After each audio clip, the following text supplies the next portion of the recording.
सुप्रभातम बच्चों, कैसे हो आप सब।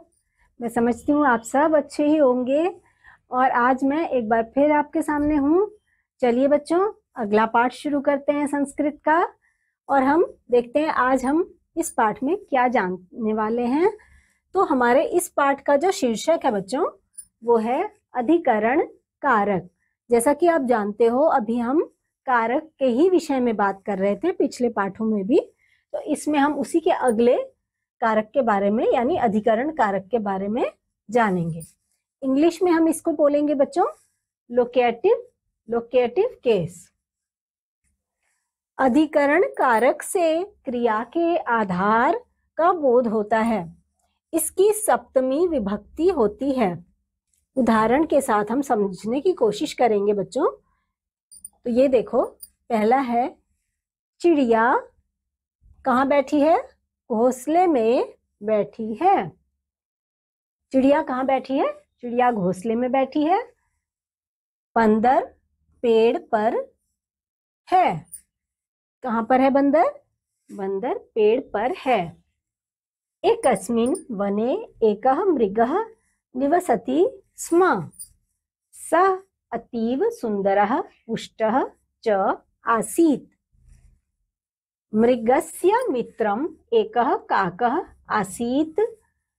एकदा एकः शृगालः तं मृगम् अपश्यत्।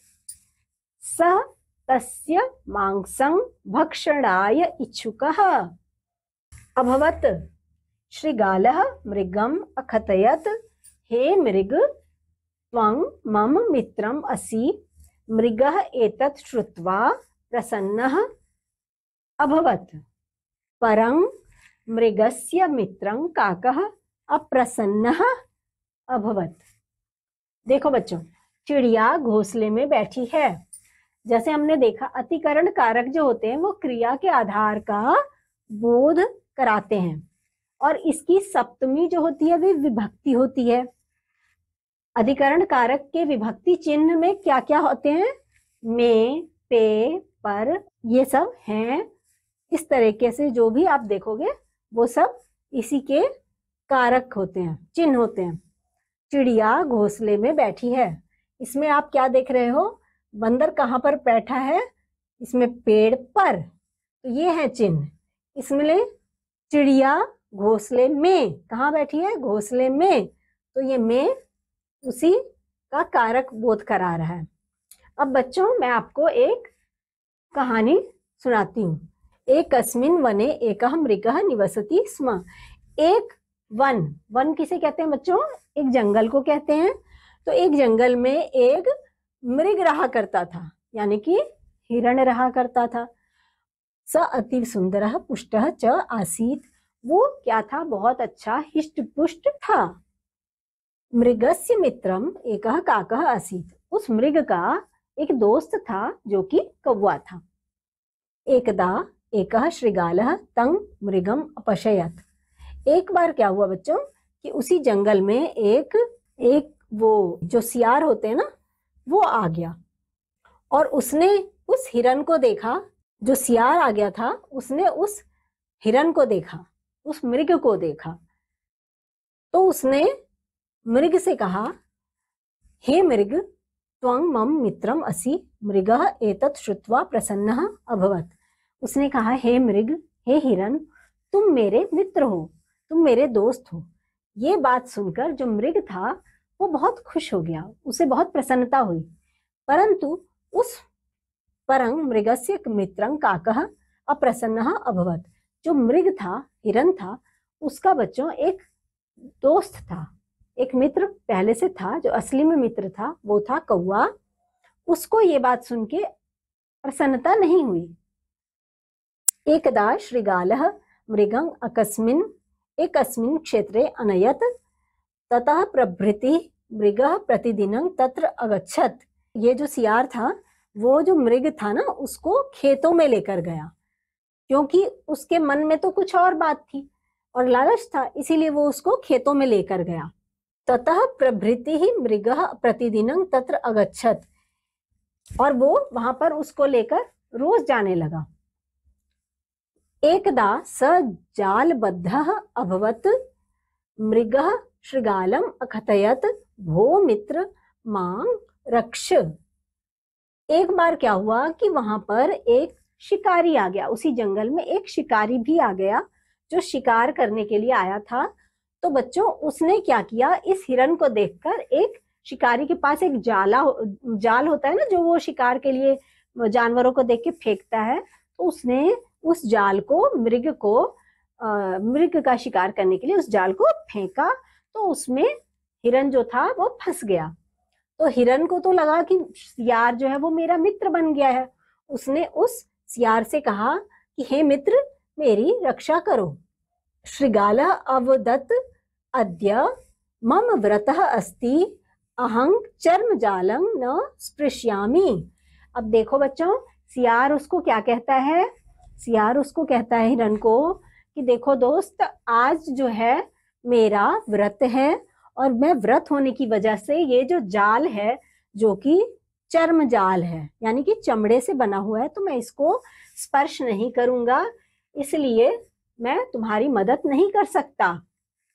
सह तु मृगस्य मांसस्य इक्षुकः आसीत्, क्योंकि उसने ऐसा बहाना इसलिए किया बच्चों क्योंकि वो तो खुद ही उस हिरन का मांस खाने का इच्छुक था।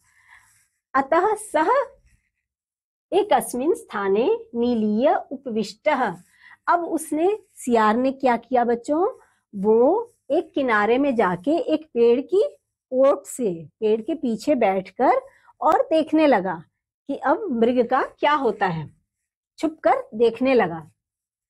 तदैव तत्र काकः आगतः मृगम उपायं च अकथयत्। अब उसका, मृग का जो दोस्त था कौवा, वो तब तक वहां पर आया और उसने देखा कि यहाँ पर ये सब चल रहा है, तो उसने उसको एक उपाय बताया। किसको बताया उपाय बच्चों? हिरन को, अपने मित्र को। कालांतरं क्षेत्रे कृषकः आगच्छत, मृगः मृतवत जातः। थोड़ी देर के बाद जब जो ये शिकारी था वो तो जाल फेंक के और इंतजार कर रहा था, लेकिन जब कौवे ने उसको, मृग को कुछ बताया, उपाय सुझा के और चला गया, तो मृग जो था उसने उस उपाय के हिसाब से क्या किया, अपना एक सोचा कि मैं ऐसे करके बच जाऊंगा। ठीक है बच्चों, उस खेत का जो मालिक था किसान, उसको देखा कि ये मेरी ओर आ रहा है और उसके हाथ में एक डंडा था। कालांतरं क्षेत्रे कृषकः आगच्छत, वो किसान जो था वो इधर आ रहा था। मृगः मृतवत जातः, उसने, कौवे के कहने पर मृग ने जो था चुपचाप लेट गया था, तो उसने मृग को जाना कि ये तो हिरन है, वो मरा हुआ है क्या, ऐसे सोचा। कृषकः मृगात जालं दूरी अकरोत, उसने क्या किया, सोचा कि देखता हूं क्या हुआ है इस हिरन को, और उसने जैसे ही उस जाल को ऐसे करके हटाया, उसको लगा कि शायद ये हिरन मर तो नहीं गया है, क्योंकि वो हिरन जो था कौवे के कहने से नाटक कर रहा था। पर बच्चों, किसान को ऐसा लगा कि सच में कोई ऐसी बात तो नहीं है। उसने जाला हटाया और जाल को जैसे ही हटाया तो हिरन वहां से भाग गया। कृषकः मृगात जालं दूरी अकरोत, मृगः अधावत, कृषकः मृगं ताडितुं दंडम अक्षिपत। अब जो था वो हिरन जो था बच्चों, वो फटाफट वहां से भागा जोर से। परं कृषकस्य दंडेन श्रृगालः मृतः, पर कृषक जो था किसान, जब उसने देखा कि अरे ये हिरन तो मरा नहीं है, अपितु ये तो जिंदा है और ये तो मेरे डर से, मैंने जैसे ही जाल हटाया है तो ये तो भाग लिया। तो कृषक के हाथ में, जो किसान के हाथ में डंडा था ना, उसने बच्चों उस डंडे को ऐसे जोर के उसकी तरफ फेंका, और हिरन तो आपको पता है बच्चों बहुत फुर्ती से भागता है, तो वो बहुत जल्दी भाग लिया वहां से।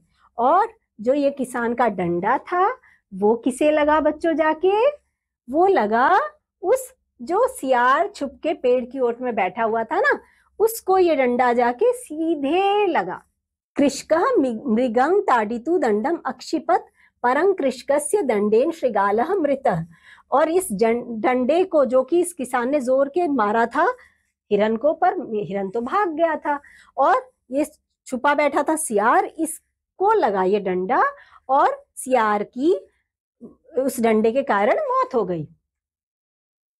परं कृषकस्य दंडेन श्रृगालः मृतः इदमेव फलं भवति विश्वासघातिनः। तो बच्चों, इस कहानी में हमने ये देखा कि जो विश्वासघाती होता है उसका यही फल होता है ना बच्चों। इस कहानी से हमें यही शिक्षा मिली कि कभी किसी के साथ विश्वासघात नहीं करना चाहिए और मित्रता को निभाना चाहिए। उस कौवे ने, हमने देखा कि कितनी अच्छी मृग के साथ मित्रता निभाई, पर जो सियार था उसने मित्र बनकर हिरन के साथ विश्वासघात किया। तो बच्चों, इस पाठ में हमने एक बहुत अच्छी कहानी सुनी और आपको ये जरूर अच्छा लगा होगा, क्योंकि इसमें संस्कृत की कहानी को मैंने हिंदी में भी अनुवाद करके आपको सुनाया ताकि आप बहुत अच्छी तरह से समझ सके। मैं उम्मीद करती हूँ ये कहानी सुनकर आपने बहुत कुछ सीखा होगा। बच्चों, मैं आपसे अगले पाठ में फिर से मिलूंगी। तब तक के लिए बच्चों, बाय बाय।